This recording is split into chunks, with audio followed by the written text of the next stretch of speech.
نماز پڑھنے کے لیے گھر سے نکلے ہیں اور 10 منٹ کے بعد ہمارے گھر میں پیغام آ گیا، دلدار بھائی کو کسی نے چھریاں مار دی ہیں۔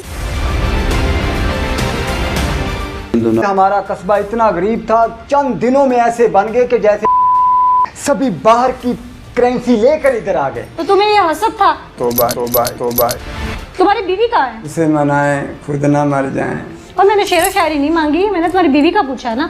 ادھر سے بھاگ کر آیا میری طرف، اینج کر کے۔ السلام علیکم میرے بھائی، آپ نے اس شخص کی گفتگو سنی ہے تو یہ پاگل نہیں ہے بلکہ پاگل بننے کا ہے۔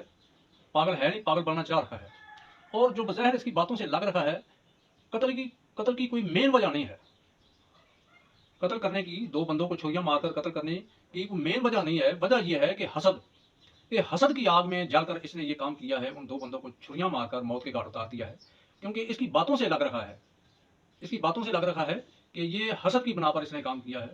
اور میرے بھائی، حسد جو ہے نا، حسد کی ابتدا جو ہے شیطان سے ہوئی تھی۔ حسد کی بنیاد شیطان نے رکھی تھی جب اس نے باب آدم کے حسد میں آ کر یہ کام کیا۔ اللہ رب العزت نے کہا کہ اس کو سجدہ کرو، اس نے کہا میں آگ سے بنا ہوا ہوں، یہ مٹی سے بنا ہے، میں اس کو کیوں سجدہ کروں؟ تو حسد کی بنیاد رکھی تھی شیطان نے۔ سب سے پہلے حسد شیطان نے کیا تھا باب آدم کے ساتھ۔ اس کے بعد پھر بابا جی کی اولاد میں سے جو اس کے دو بیٹے تھے، حابیل اور قابیل، تو حابیل نے حسد کی بنیاد رکھی اور قابیل کو قتل کر دیا۔ تو یہ حسد شروع سے چلتا آ رہا ہے، بلکہ اللہ کے نبی نے فرمایا ہے حسد کے بارے میں کہ حسد ایسے نیکیوں کو کھا جاتا ہے جس طرح آگ لکڑیوں کو کھا جاتی ہے۔ لیکن آج ہمارے ہاں حسد عام ہے۔ انسان حسد کرتا ہے، کسی کی فصل اچھی کھڑی ہے تو اس کے ساتھ حسد کرے گا، کسی کے پاس گاڑی ہے تو حسد کرے گا، کسی کے پاس اچھا گھر ہے تو حسد کرے گا، کسی کے پاس اچھا کاروبار ہے تو حسد کرے گا۔ اور میرے بھائی، حسد نہ کیا کرو، حسد نہ کیا کرو۔ حسد تباہ کر دیتا ہے انسان کو، دنیا اور آخرت دونوں تباہ کر دیتا ہے۔ بلکہ خوش ہوا کرو کسی بھائی کے پاس اگر اللہ نے اس کو دیا ہے تو خوش ہوا کرو کہ اللہ تم نے اس کو دیا ہے تو مجھے بھی دے۔ اگر تو اس کو دینے پر قادر ہے تو یا اللہ مجھے بھی دے سکتا ہے، جیسے اس کو نوازا ہے مجھے بھی نواز۔ اللہ سے دعا کیا کرو، اپنے مسلمان بھائی کے حق میں بھی، اپنے حق میں بھی۔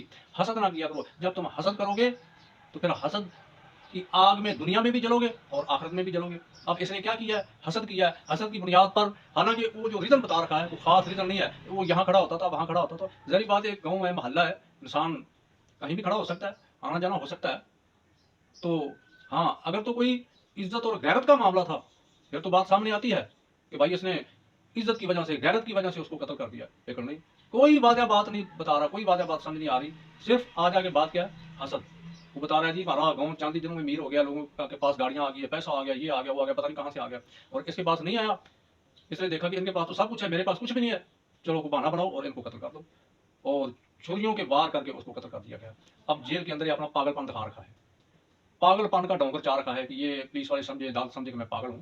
اور اب اس نے یہ جو کام کیا ہے، اس نے اقبال جرم بھی کر لیا ہے، اقبال جرم بھی کر لیا ہے، اور ثابت بھی ہو چکا ہے کہ اس نے دو بندوں کو قتل کر دیا ہے، نہ حق قتل کیا ہے، بغیر کسی عذر کے۔